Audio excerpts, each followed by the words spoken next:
we are down to a winner-take-all battle, number 3 of this match.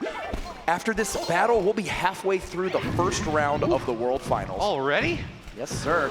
Fuchi opening up with Giant, the first time we've seen Giant today. 5 Elixir, the highest amount of health per Elixir cost in the game. If you need something to hold the line, go get your Giant out. Looks like the Giant's gonna be paired up with a lot of flying critters here, but a bad sign for Fuchi as the Executioner comes in to chop them down. He can get great value against minions, whether they're in Horde form or just the trio. Nice strike on the right side for Berin, though. He does manage to get a little bit of damage off the right side tower from that Hog Rider. Giant gets a few punches in. Of course, he goes straight for the tower, so he's going to ignore the little troops on the bottom. Not even a minute into the game, this is an MVP Executioner, and he's already taken out 12, 17 Elixir worth of troops before he even crossed the bridge. Chopping him apart. Fuchi's in a lot of trouble here.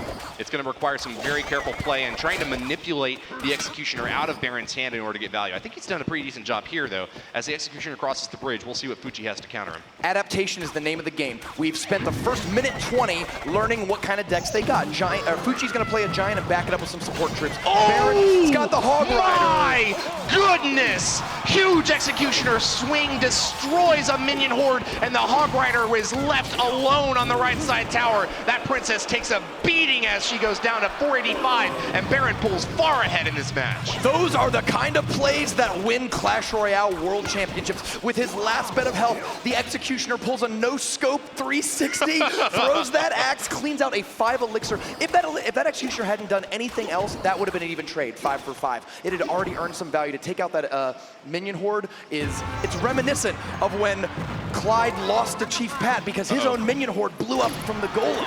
At the King's Cup 1, Hog Rider's gonna finish it off. Berin needs to hold tight for the next 52 seconds in order to move on to the next round. The unfortunate thing for Fuchi, though, is that he's having to push on his weak lane. Hold on now, this is a split attack, actually. An Ice Spirit to freeze the minions on the left lane, and it seems that a Tornado is gonna end his hopes of being able to attack the left side. Still, though, a Giant has already pummeled the right side tower down to 1101. It's possible that Fuchi is actually gonna get more damage out of this game than Berin, but the fact that Berin was able to concentrate it all on the right side tower means that it's looking like he's very likely to win in the next 23 seconds. There is only one hit point that matters, and it is the very last one.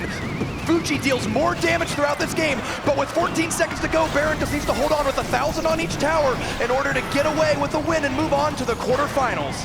They say the best defense is also a good offense. Berin is showing that that is true. Hog Riders have torn apart Fuchi's left and right side towers. The right side going down means Berin has won. Player from Team Germany from Team Nova from Germany will be moving on to the quarterfinals. A 2-1 victory over Fuchi.